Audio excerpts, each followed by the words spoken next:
The Fallen Star was a very fast, brisk-paced story with a lot of deaths, with a lot of impact for the whole timeline, but maybe not the same finality and a lot more questions raised about what these phases and what this overall story is really going to be like and when and where we're going to pick up next. Find out more in the Star Wars Lad spoiler review of The Fallen Star beginning now.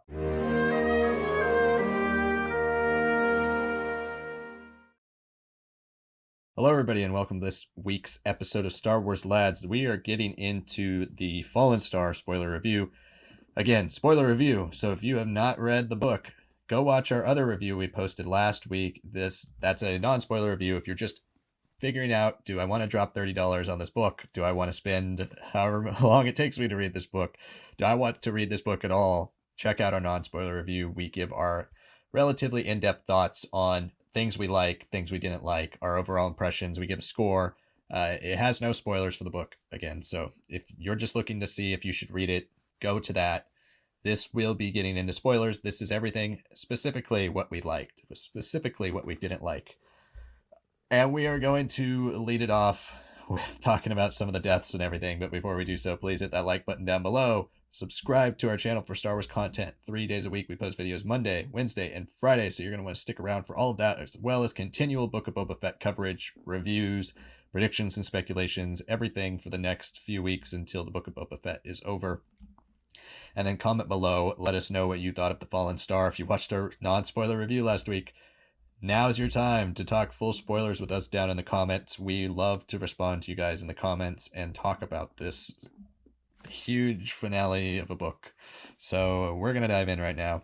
Again, to kind of recap some of the stuff we said in the non-spoiler review, in case you're only interested in spoilers, this book was mixed positive for both of us. We both liked the book quite a bit, but there was still quite a few things that left us wanting in parts. We're going to dive into those. Let's start with the deaths. So a bunch of characters die, which I was shocked, honestly, by, because they kept saying in all the promotion, nobody's safe. But in a franchise like Star Wars, you hear that and you're like, okay, what one random character is going to die that we didn't care about at all? And it starts with that. The first person that dies is our poor Jedi, Reginald Cole, who is introduced in this book. Nice guy, but, didn't really hit. But it serves a nice purpose, honestly, his death of this is gonna have consequences, and this is the tone of the book, and it has a nice thriller tone to it, a nice thriller edge to it that we really haven't seen in canon Star Wars books. He dies and really nobody knows he's dead. they discover the body. It's one of those types of things where they're like, oh, people are getting picked off one by one. We don't know what's going to happen. We don't know where things are going. The Starlight Beacon has been completely sabotaged in every way. Engines are out. It's slowly going to crash into the planet down below. All the security feeds are on loop. We can't see what's going on. We have no eyes and ears anywhere. And on top of that, we got the Leveler disrupting our connection to the Force, running around and killing Jedi. So they do a good job of setting up the why of why the Jedi can't figure out a lot of things going on and why they're so scattered. They basically are being hit from every single angle. And on top of that, the Jedi in this period, they do have, even though they're a bit more connected to humanity, they do have a bit of that hubris of, we've never had anybody challenge us before. We're the top dogs, and now the Nile come out of nowhere, and there's just this chaotic force, and we have no idea what to do with this. Like, they've never encountered a big problem, and now it's right in their home, right in their face. I thought she did a great job with that. Listing off the other deaths, we lose poor Orla Jareni, our Jedi Wayfinder from the Into the Dark. If you haven't read that, that's the other Claudia Gray book. We also lose Nib Asik, who is Buriaga's master. All three of them are killed by the Leveler. Those are our 3 Leveler deaths, but we also have quite a few casualties from the Leveler as well. We also lose, and this one definitely hurts the most to me, is Stellan Gios. This was our good, moralistic Jedi who's very, straightforward and does everything by the code, and he's just our very stock, good guy Jedi. He's in philosophy and morals, very much so our Obi-Wan of this trilogy. And I love that type of character, so I was really heartbroken to lose him, but I thought his death worked really well, and the implications of that worked well, and we're going to talk about those as well. And then we have Buriaga, who's presumed dead. I think if you read the book, you know the way it ends. It's mentioned so many times. Where's the body? He's definitely alive. I don't know when, but where we'll have to figure that out.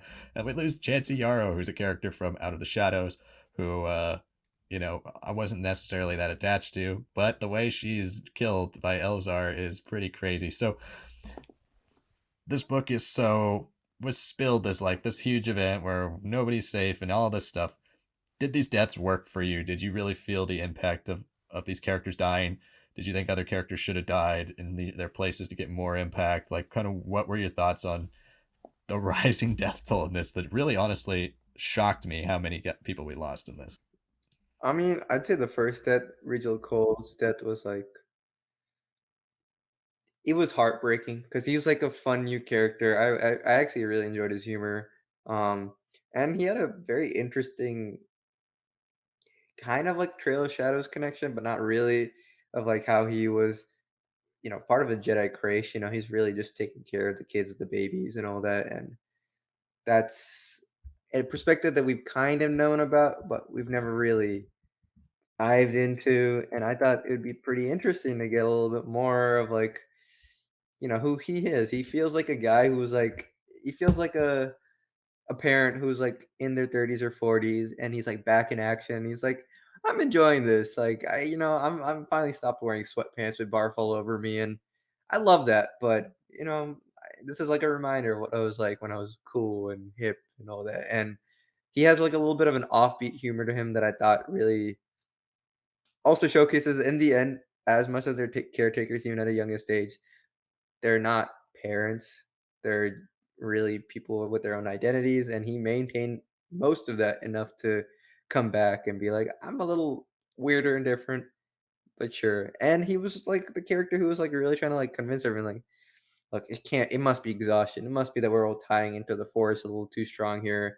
And mentally, we're like just making us, it's just like all this mental struggles that we're having are kind of because we're all thinking that there's a mental struggle more than something that's actually there." And then Orla's like, I feel off too. And he's like, damn it. That kind of puts a hole in my whole like theory that I was kind of just trying to force in there.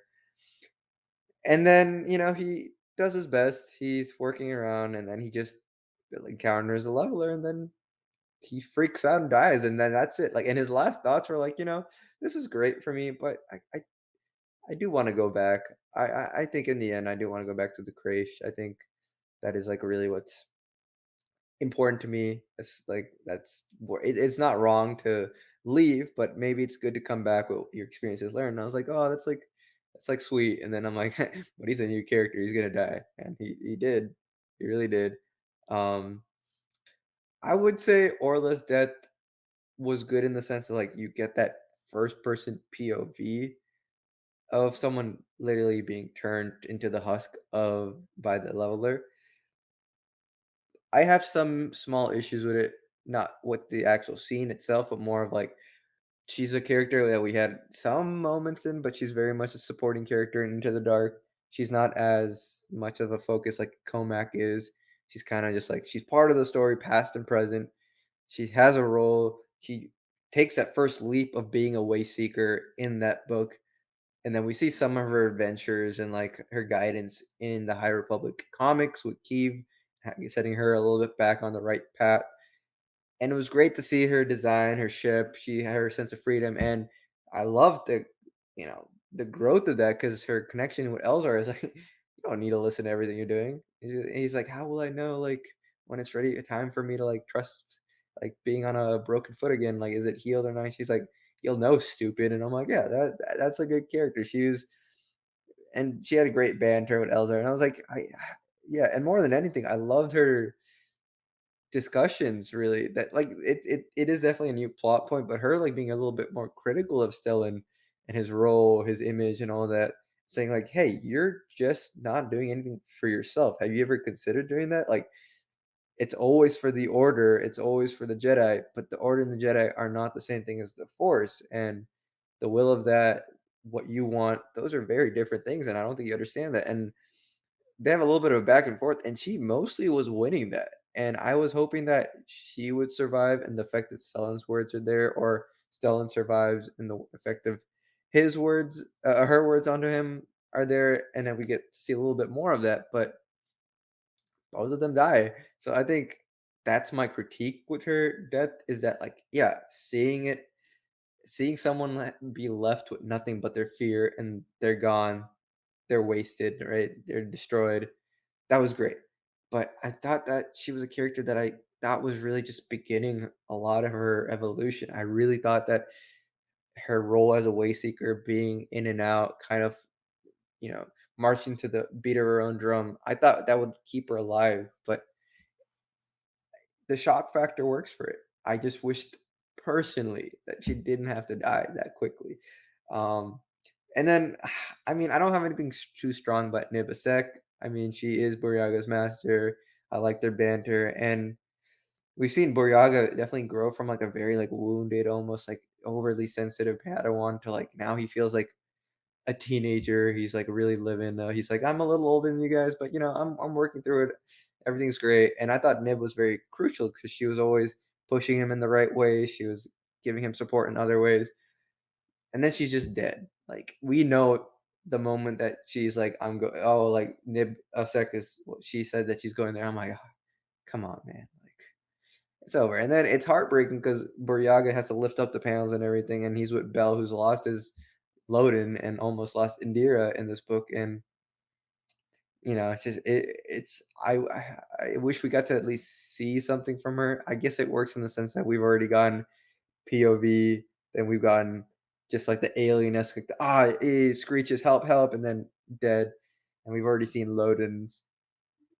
I don't know. If she was a smaller character, I would have liked a little bit more there, but that's just me not being a fan of anything kind of off screen, sort of like implications of death and stuff, unless you can visually see it. That's where a medium like TVs or animation is a lot more enticing for me because even if I don't see what's happening, there's okay, I can hear something, I can see the light go off, something's there. This is just like she's dead, and I know she's dead because she's walking into that. Um, those were good deaths overall. It was just the one that landed the most for me was Regal Cole for sure. Yeah, that's interesting. That's funny because I think it lands for me as well as in just the sense that this is kickstarting the tone. Like it's for sure like okay, we already got rid of our cheap new guy, right? Like that would have been my pick of who would die at the very end of the book, but it kickstarts everything. And for me, I love Orla's death the way it's written because we get to see it unfold from her first person perspective of like I am slowly getting turned inside out. And we've seen that in the comics of the effects of the leveler, but it's one thing to see it like visually happen to somebody in third person. It's another thing to like read them as they're dying. Like I thought that was kind of a very dark and cool thing that she did here, or Claudia Gray did here for Orla. But yeah, Stellan, I think that's another thing with Stellan and Elzar, right? So let's talk about that plot point because I think we both really love that plot point of Oh yeah. Oh yeah. Elzar. It's Elzar's losing it, and at the beginning of this book, he is with Orla trying to control that dark side and anger that he just felt during the rising storm that he unleashed, and he was able to rein himself back in that book, but he caused a lot of harm. Fortunately, it was to the right people then. This time we see him lose it and it's to the wrong people. And I thought that was a really, really good plot point. I love what they're doing there. Again, it kind of leads into eventually what the negatives will be, which is going back to the point that we got to wait a long time to figure out what's going to happen next.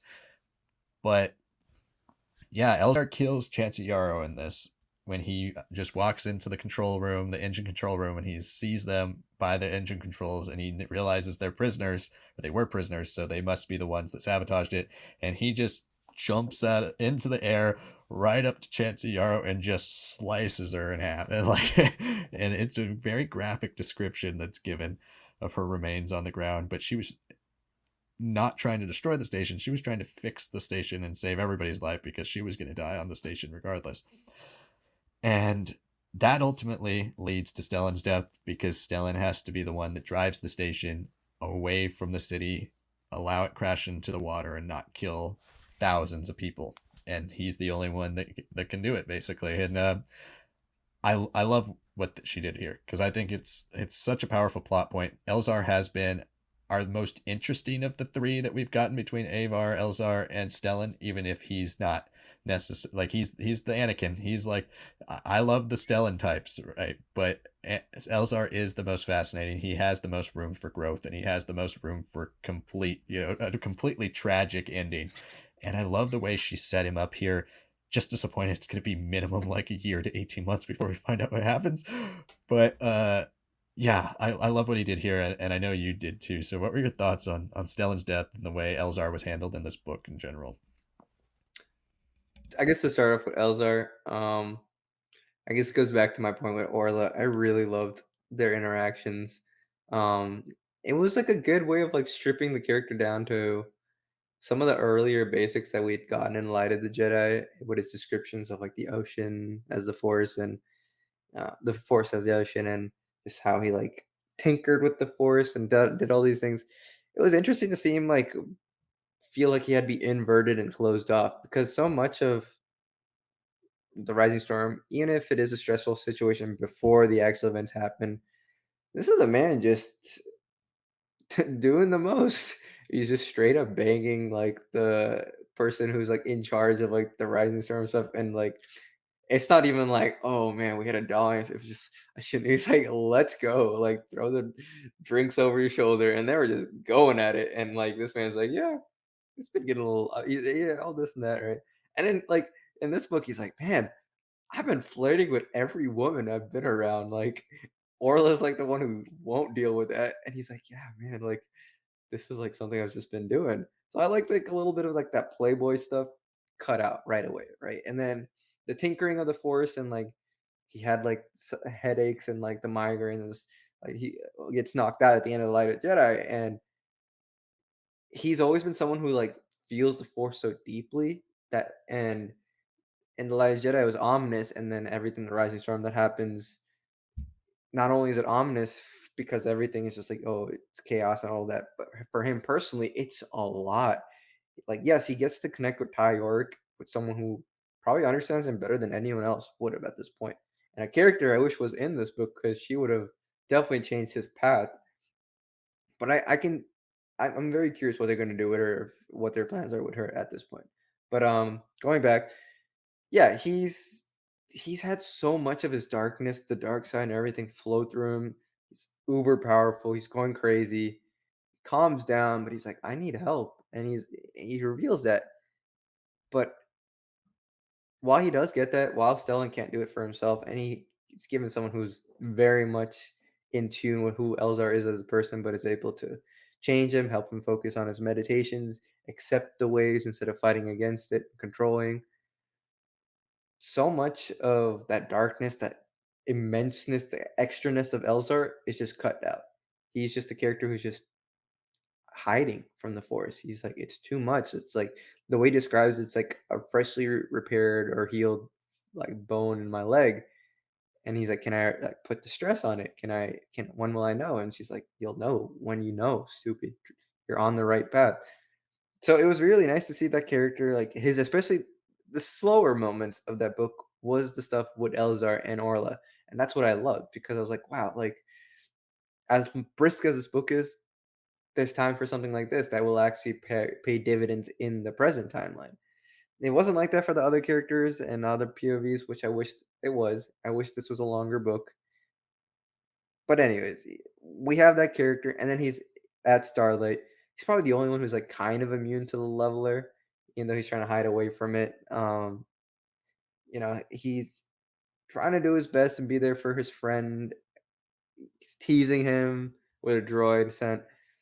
But he's a character who's like nervous. He's like, I shouldn't. I really shouldn't. And then when he finally has to, when he has to step into the role, we've gotten rid of all the excess, all the stuff that like would have been a flaw of him, and we get to see like in truth, he is a character who is very earnest. He really is cares so much for Avar, cares so much for Stellan.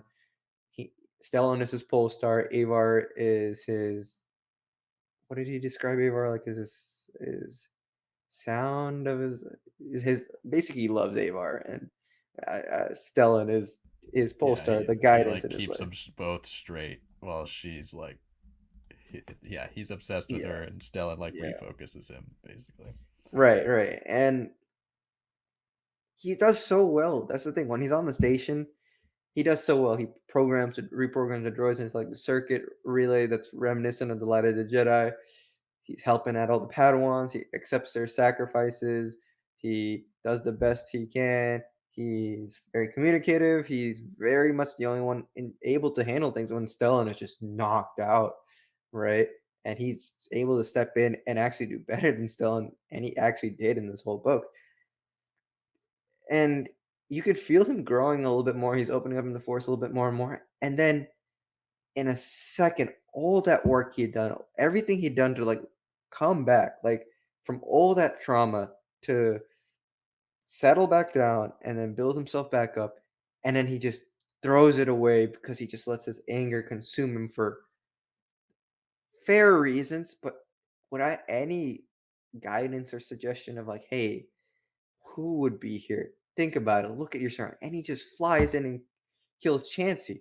And because he kills Chansey, unfortunately, he kills Stellan. It is his death is Stellan's death is on it really is on Elzar. And he's a character I really want to see in phase three. Because obviously phase two is not going to deal with him unless there's some interesting time, different connection era stuff between characters. Who knows? But yeah, for someone who was teased a bit, like, as, like, the kind of playboy in the first book, then we got to see the pros and the cons, the highs and lows of that. To see him, like, really be true to himself, return to, like, a bit more of a pure version of who he was as a Padawan, and then all of that come rushing back and you make that mistake, like, it's like an addict relapsing. He did everything right. He was working on himself, everything was great, and he did that, and I'm it's a long way to really being healed, and I thought he was well ahead of schedule. Obviously not. Obviously not, and then that gets me to Stellan. Stellan was probably my second favorite character of, The Rising Storm, but in this book, he was my favorite. My favorite, because everything about it, even though there are issues with how I think the publishing and everything being interconnected kinda deals with his relationship with Avar, especially because that's so comic centered, and, like, a lot of his, like, breaking down that we kinda see, we do get hints of that. We do see in Out of the Shadows when he's meets Vernestra again, he's stressed out, he's overburdened, right? The glimpses that we've seen in Trail of Shadows, like he's like when he talks to Emmerich and Avar, he's at yells. He's like, I know it wasn't a hallucination. This was real. This was happening. Like you can see this man. Not only is he stressed out with the burden of being like that image now, like of the person who always has to say, like. There's also a scene where he's like, "I'm glad Lita So's not here. It's just a hologram because I don't want to make a new iconic scene with her because for both of us, that was horrible to experience. That was the worst thing ever. I thought she was dead." So he's struggling with that image that he's kind of enjoyed for a little bit, even if it was a little uncomfortable. He was like, I could live with this. That image is just wasted away. He's just been breaking down slowly and slowly. Problem is, a lot of that relationship that was very important to showing that breakdown of his character fully was Avar. But she's been so centered in the comics in her own world that when they do interact, it's limited and that's not what a book reader will get. But a bigger issue for me is that we don't know, again, things that had happened in the High Republic issues coming out. And I think Claudia Gray wrote it in a way that was really vague to say, like, hey, you will have to kind of check in on this or get a summary of this, which sucks to me because I'm like, there's so much about him breaking down as a character, letting into his worst tendencies of his pridefulness, of his dependencies on the order, of thinking that he can do better. Like everything, the reason why their failures really begin is because he's unable to actually listen to Avar or accept that maybe, the Jedi have to be aggressive here. They have to do something. Even if she is also misguided, two heads are better than one, and they were just being split apart. So when we get it into the story, he's breaking down, oh, this and that. He's trying his best, and then everything goes to shit. And then he has an encounter with the leveler. He has a strange dream before that wears him out. The connection with the Force is dampered for everyone, but it's even worse for him. All these things are happening, and then he's literally just knocked out for a bit because of the leveler situation. And Elzar steps in, and then everything that I talked about with Orla, his discussion, like, hey, look, honestly, your role is with the order. What are you doing away from it? She's like, I know you've always been critical of that, but have you ever thought about yourself doing this and that? He's had so many people questioning him as much as he's questioning himself. He's breaking down. He is on the verge of everything going wrong. And if it's not for Elzar, everything would have just been horribly wrong. And yet he goes out like a brilliant flame.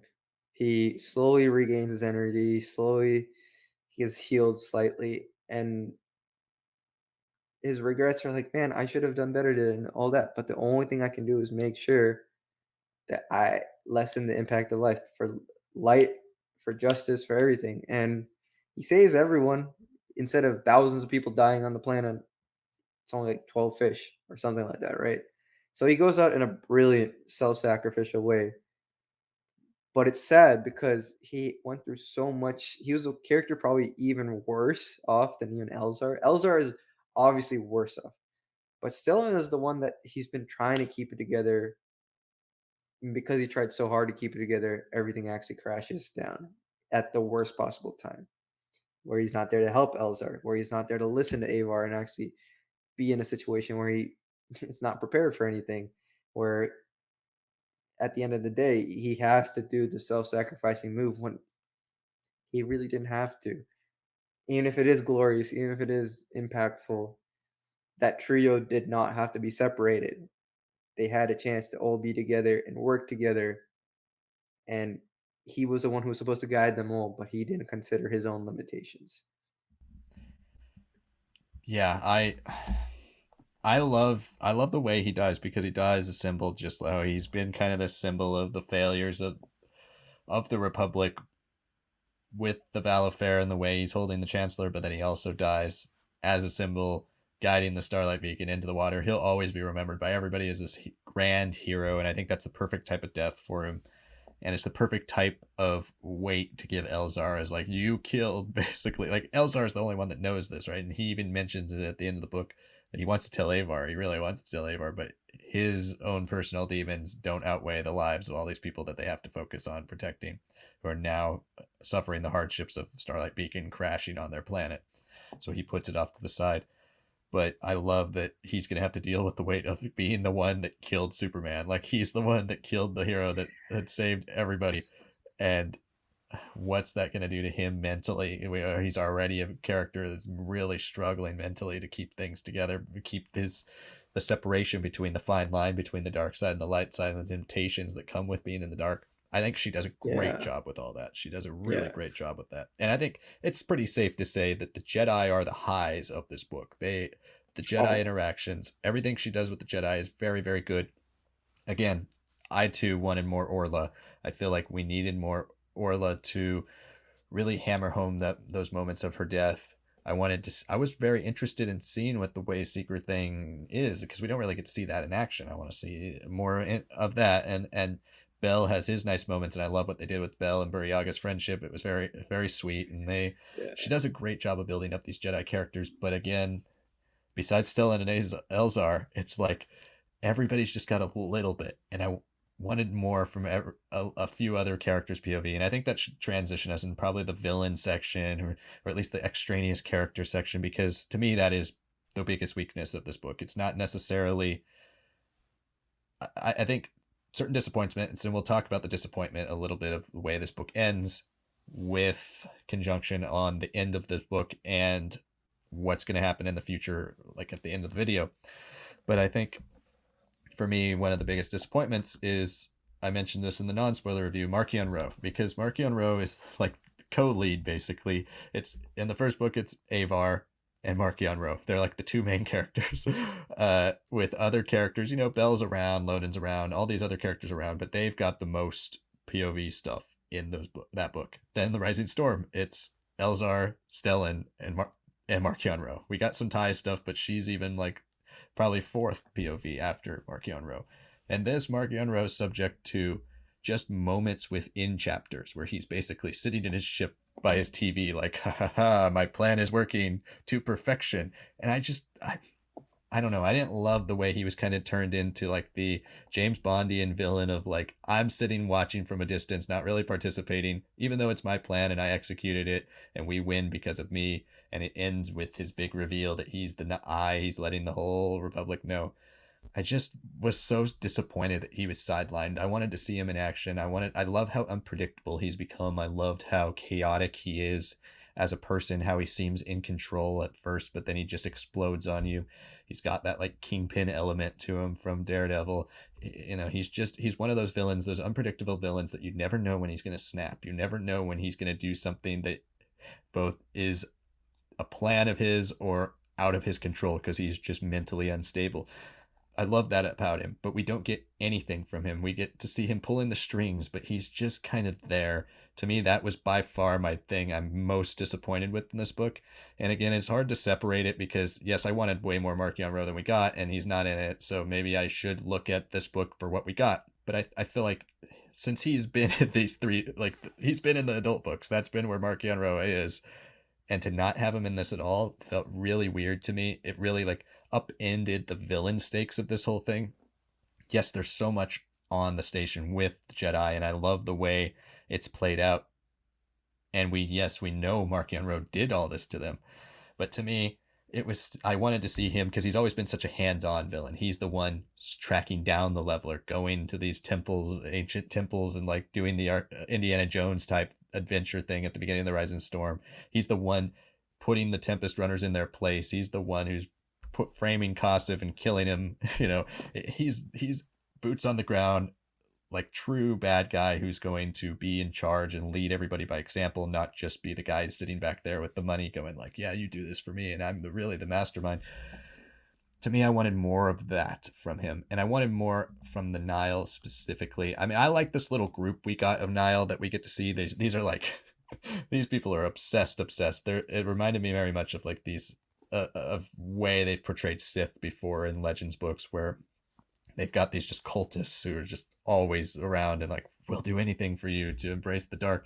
Marchion Ro's got his cultists around, and I feel like some of the plot points with Marchion, Gios Staros being in a relationship with Marchion, to me seemed like a big jump. Even if she's been even though in Star Wars, as we know, Obi-Wan's point of view of politicians, but never being able to trust them, it just seemed like, where did this kind of come from? Marchion Ro is never really involved with anybody from the Republic before. Where is this going? I just felt like to me, there were quite a few jumps in logic you had to make.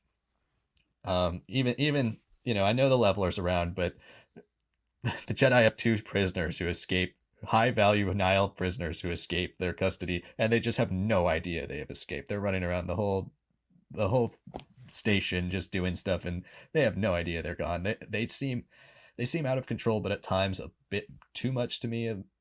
A little too aloof at times, the Jedi. But again, I can look past all of those logic leaps. For me, it was Marchion Ro. That was the big disappointment for me with this book, and I think it hampered a little bit of the way I was able to enjoy it, because I just kept waiting for Marchion. I kept waiting for him to do something, and he just never does. He's just sitting there the whole time watching on TV like everybody else in the galaxy, and he's like, ha ha ha. Like, this is the most villainy he's felt to me out of all the books, and I think I got the least out of him in this book by far out of any of the books I've read. So that's my Yeah. big con.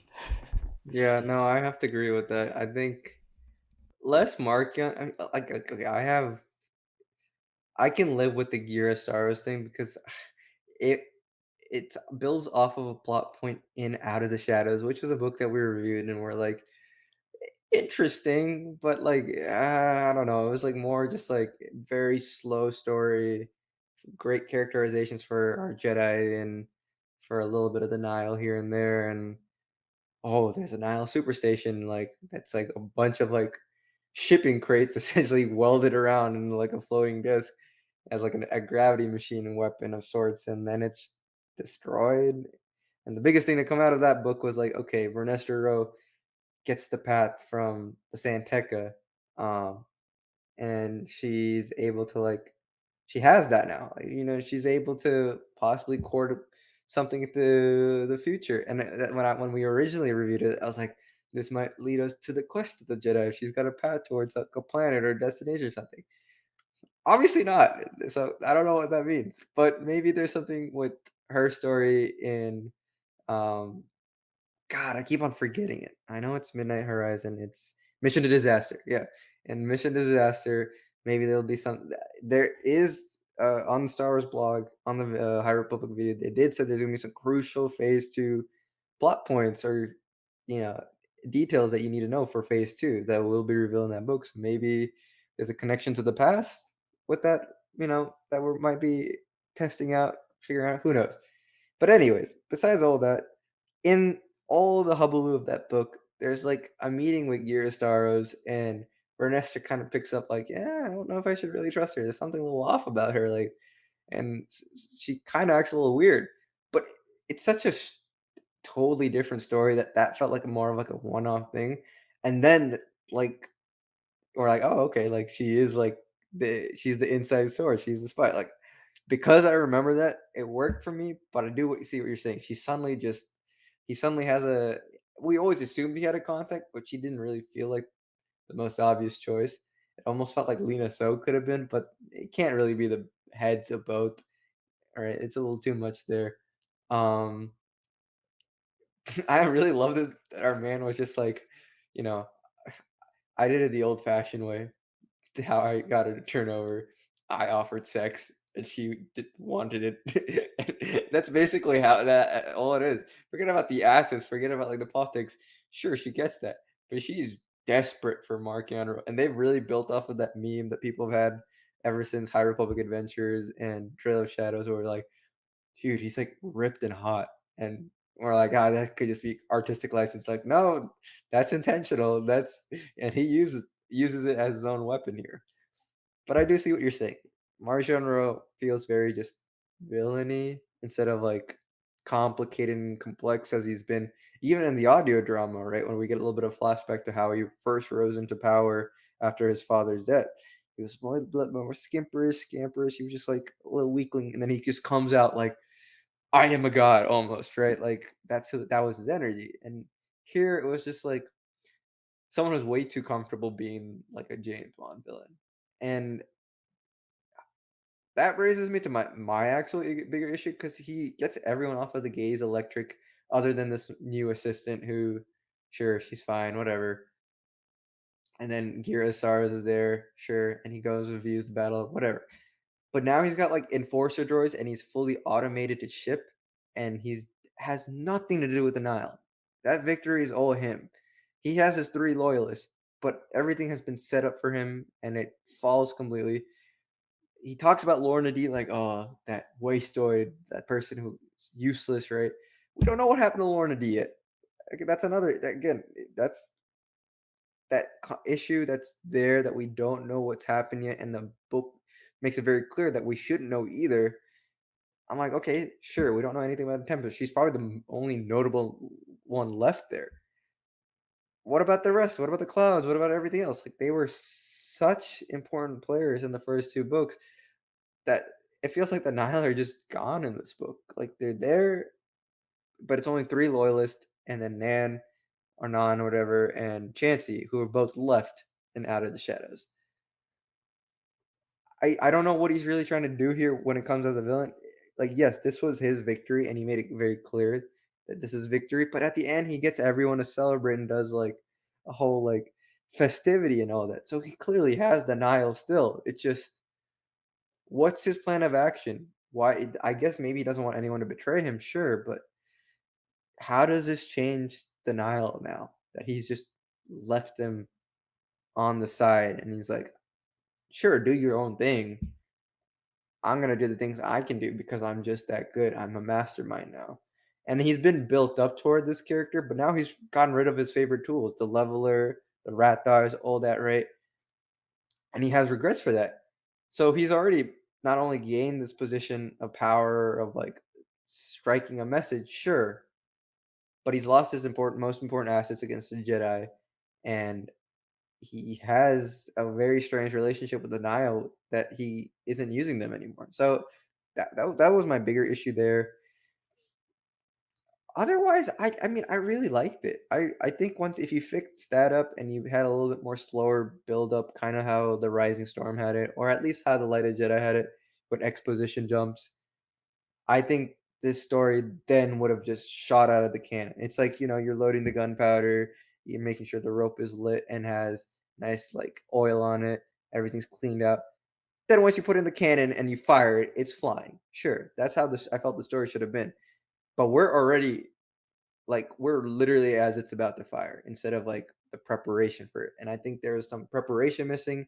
And if you had some Nile stuff at the beginning, right? If you had a little bit more perspective about Nan and Chansey, that actually lets us understand and remember what happened out of the shadows.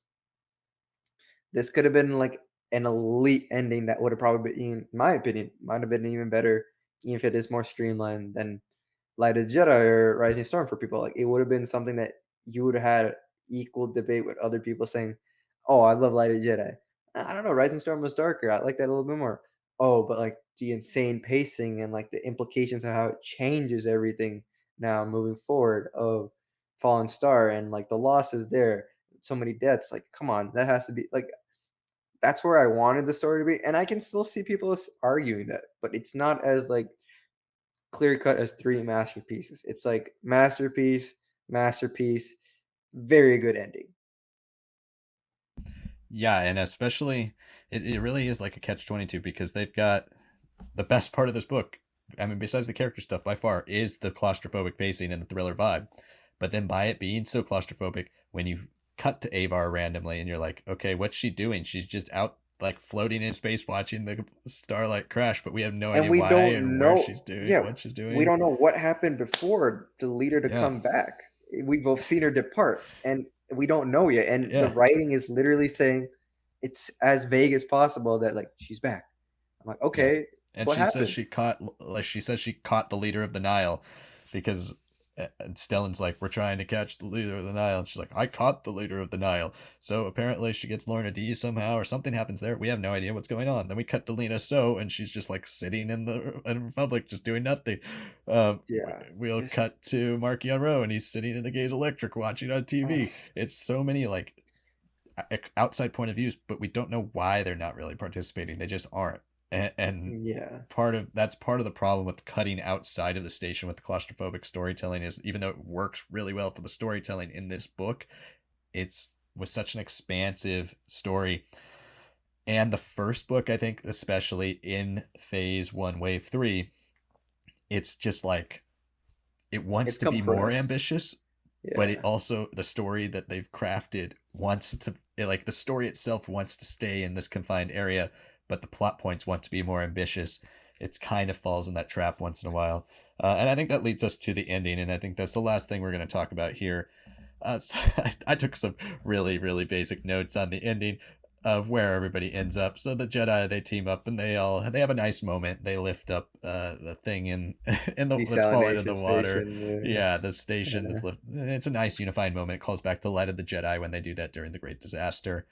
Bell goes in search for Buryaga, who again they try to tell you is dead, but they say it so many times he's definitely not dead. Uh, Nan steals the Ace of Staves and she goes off by herself. Leox is dead for about 5 seconds and then he comes back and they go off with Affy and Geode. And then Marky on the Road throws a party with the Nile and tells everybody that he is the real eye of the Nile. So, yeah, and again, that kind of goes back to your point of like, where are the Nile? We don't know. There's not a part of this book at all. Like, besides three people, they're not a part of this book. We don't really know what's going on there. We know Marchion Road distanced himself from them to try to hide the fact that he was in charge. But again, now he's going back to where they all are and having a party with everybody. So, like, they just welcome him back. They think Lorna D was the leader. Who knows? We have to figure out more there. Um, and I think I enjoyed the ending. I enjoy the ominous stakes of Marchion Row. I enjoy the Revenge of the Sith style ending of him rising to power and being like, yeah, you're going to have to deal with me now. I love all that. But I think in context of where we are with the High Republic right now, and especially the announcement that it's 160 years in the past that we're going back, so none of this is going to really be important for the next year plus while High Republic Phase 2 is coming out. What like it feels like what's the point, right? Like we've invested so much into this world over the last 13 months really, and by the time it's over, like 15 months, what do we have to show for it right now? Nothing, because we're waiting for further storytelling. I feel like it's not a tight enough ending for our characters and for the big major conflicts we've set up that really justifies, okay, you're gonna have to wait a long time. It feels like too much of a cliffhanger. The Republic's in shambles. We don't really know what's going on. Uh, the Nile seem to be taking a lot of power, but again, we don't know how many Nile are left. We don't know who, there are no more Tempest runners. We don't know if Zetar is alive. Like where are, so like all these different aspects, because this book was so claustrophobic that it's just like the world, what's going on with the world, where is everything? And to me that's the biggest problem, is when it ended up it was just one of those that's it type of books, like where is all the stuff? And I kept flipping the pages going, okay, where's, like, when are they going to answer this part, when are they going to answer that part? And even though the story worked, it was like, is Midnight Horizon really going to answer all these things? Like, no, it's not. So because that's about Reith and Comac. So where's this going? I don't know. I, I think I think if we didn't know phase two was taking place so far away and we were reviewing this without that, I would be like, okay, cool, we're setting up for the next phase. I think I would be a little bit more positive with how I like the ending. But now that we know we have to wait at least a year and a half to get the answers, I'm a little bit more negative with the ending. And even though it works in parts, it's just kind of disappointing is the big word for how it wraps up this whole phase, because it doesn't feel like we had a trilogy, and it affected some characters but not all. But it also didn't really affect the whole plot. Like the plot is still perpetuating to the point where we thought it was past in the Rising Storm. Like the Rising Storm was the big transition for the Republic. Okay, now Nile have another big victory, but what does that really mean? We don't know. Like we we don't really know what's going on.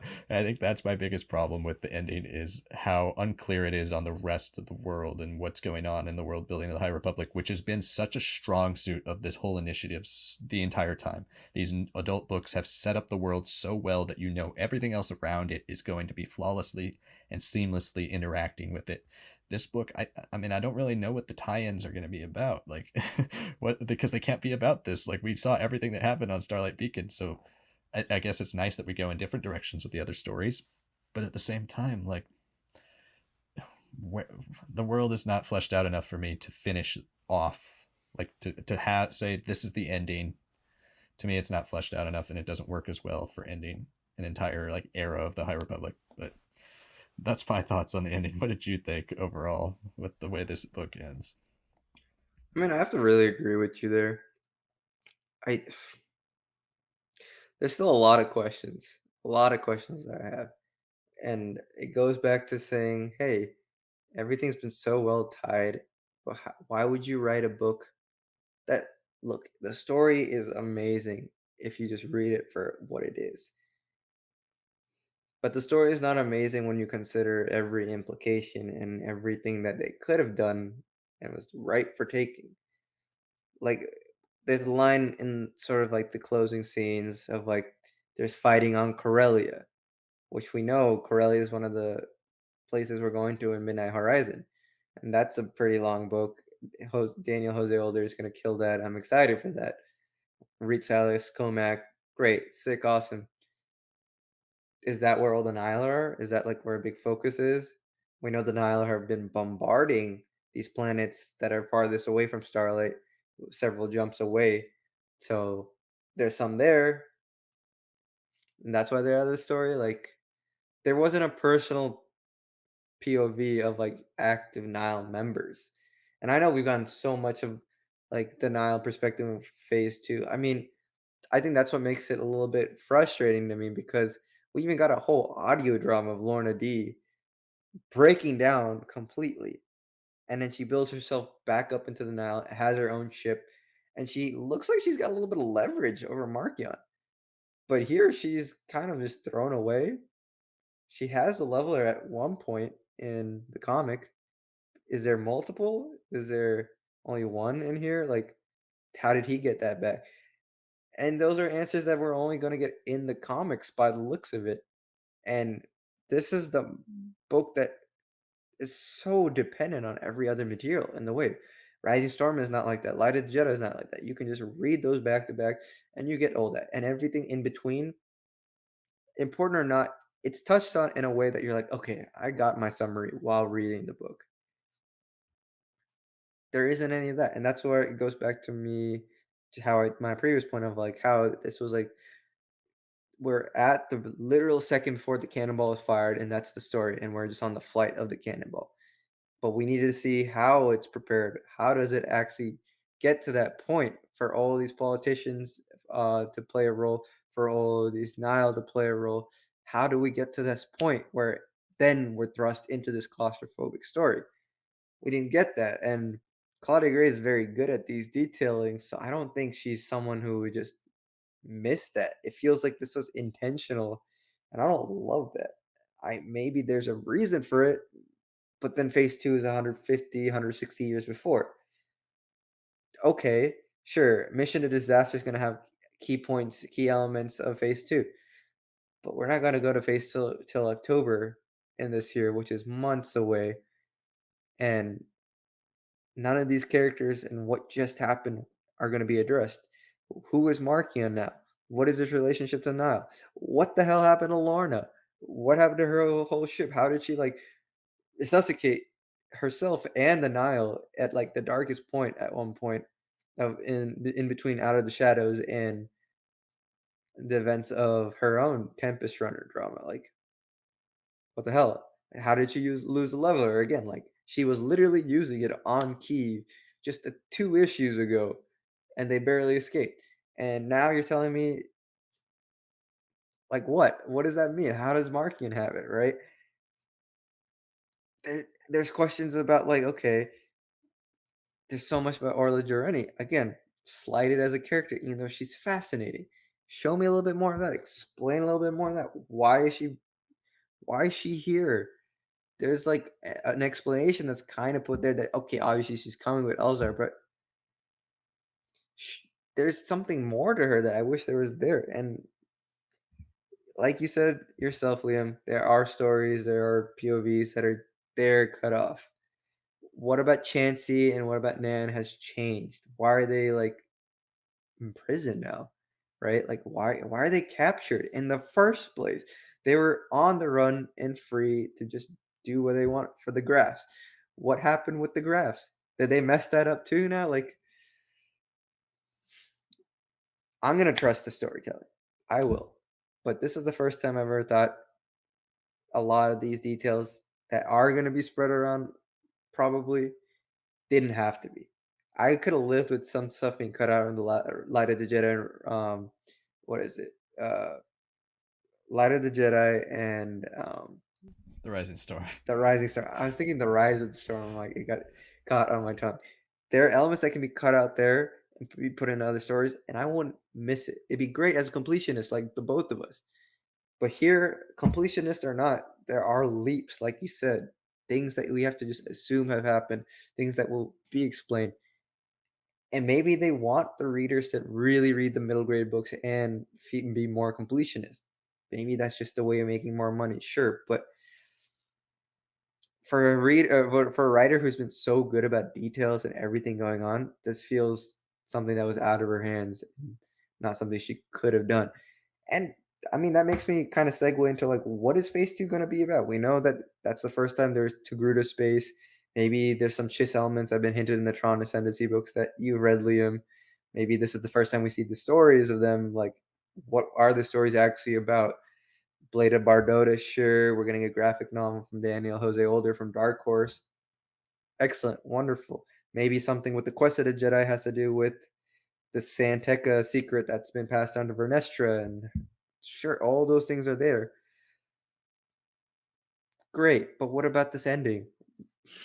What does that really mean for the rest of the stories? I don't know. I think this is like one of those endings that I can say is like an 8 out of 10. It gets everything I wanted from the story itself. I can say that the climax of the Rising Storm and all the trauma and everything, the separations of these characters, the struggles with the Force, sure, that's what makes this sad and devastating, and it hits. But is it the ending that I thought was gonna happen? Is that the ending that actually makes sense? I'm not certain. Absolutely. I think the Marchion Road tag as well in the epilogue really throws me off because it's like, okay, Now he's tagging and being like, "Hey everybody, I'm the Eye." And we're like, "Okay, great, but like, how does that affect this story?" Like, like, No, no, he says the eye to the galaxy as a whole, yeah, like, but everyone in the Nile knows that too. Like, okay, yeah. It's not a big what reveal is? for us as readers. It's a big reveal to the Yeah, rest of the galaxy. But to me, that's like, okay, so that's your that's tag leading into the next phase. Is Marchion yeah, reveals himself to be the Eye. They destroy Starlight Beacon. The Jedi are at a low. They just lost their one of their biggest Jedi. All this terrible stuff has happened, but like, yeah, there's still so many unanswered questions and so many things that are going on. It just doesn't feel as satisfying as a wrap up. And I think with phase two, like you said, where are they going to go? They can't really go anywhere. It's going to, the only legacy stuff really that they've talked about. I mean, we go back to Yoda. We could go back to some of these older Jedi. We could go to some baby of the Jedi Buryaga. Master. But yeah, and also like the Council. We have not talked about the Council at all. So it's not like we have old Jedi that we can go back and retell. We got the Blade of Bardotta. Yoda? Sure, Like, okay, those two. it's a new cast. It has to be a new cast, Yeah. and Yeah. And we're looking at, I mean, we're really looking at 2024 because phase two doesn't start till October of 2022.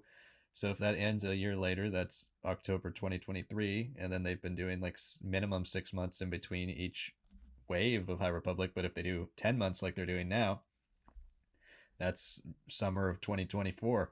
Uh, so it's a long time. It's a long time. And we've talked a long time in this video. So we should probably wrap it up. But yeah, I mean, let us know down below what you thought. Maybe you love this ending and you feel like it perfectly captures every plot point that we've done in these three books. I think it's very safe to say that for most people, The Light of the Jedi and The Rising Storm hit such a high. They are so good that The Fallen Star had so much to live up to, and for most people, it will be your least favorite book just by default. But that doesn't mean you can't love it, and just because we have some problems with it doesn't mean you don't love everything that happens. And try to convince us why down in the comments below. Let us know what you think. We'll definitely get back to you, and let's talk spoilers down in the comments. So thank you so much for watching. Please hit that like button if you haven't already. Subscribe to the channel for Star Wars content 3 days a week and continual High Republic coverage of the comics, Midnight Horizon, and Mission to Disaster when they all come out, as we wrap up phase one finally in March of the High Republic as it all comes to a close, and we look forward to phase two. And then we can kind of get that breath of fresh air for Star Wars book content with the Shadow of the Sith book, Stories of Jedi and Sith, Padawan. We also have what's the Brotherhood is the other one. So we've got some exciting stuff coming out in the world of books, and we will be covering all of it as we do with our book content. So thank you so much for watching. Like the video, comment, hit the subscribe button, follow us on social media at Star Wars Lads. Keep in touch for 3 days a week videos. And then that's everything. We'll see you next time.